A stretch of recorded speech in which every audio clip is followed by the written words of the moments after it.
മലയാള സിനിമയിൽ നേരിട്ട അവഗണനകൾ തുറന്നു പറഞ്ഞ് നടി അനുപമ പരമേശ്വർ. തനിക്ക് അഭിനയിക്കാൻ അറിയില്ലെന്ന് പലരും പറഞ്ഞുവെന്നും നിരവധി ട്രോളുകൾ ഏറ്റുവാങ്ങേണ്ടി വന്നിട്ടുണ്ടെന്നും അനുപമ പറഞ്ഞു. JSK Janaki versus state of Kerala എന്ന ചിത്രത്തിന്റെ ഓഡിയോ ലോഞ്ചിൽ സംസാരിക്കുകയായിരുന്നു നടി. അനുപമയുടെ പരാമർശത്തിന് പിന്നാലെ മലയാളത്തിൽ നിന്ന് അവഗണന നേരിട്ട മറ്റു ഭാഷയിൽ പോയി വിജയിച്ച നടിമാരുടെ ഉദാഹരണം ചൂണ്ടിക്കാട്ടി സുരേഷ് ഗോപി മറുപടി നൽകുകയും ചെയ്തു.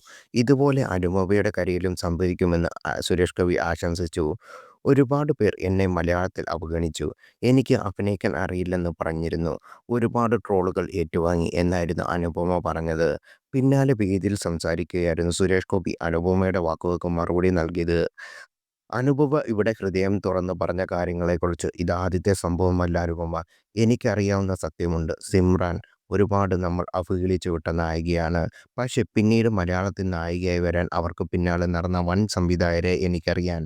അസിൻ, നയൻതാര ഇവരെല്ലാം ലോകം കാംക്ഷിക്കുന്ന വിവിധ ഭാഷകളിൽ നായകന്മാരായി നല്ലതുപോലെ നിറഞ്ഞാടി. അതുതന്നെ അനുപമയുടെ ജീവിതത്തിലും സംഭവിക്കും. ഇത് കർമ്മ എന്ന് പറയും. അങ്ങനെ സംഭവിച്ചേ പറ്റുകയുള്ളൂ. അതിനുവേണ്ടി പ്രാർത്ഥനയുണ്ട് എന്നായിരുന്നു സുരേഷ് ഗോപി പറഞ്ഞത്.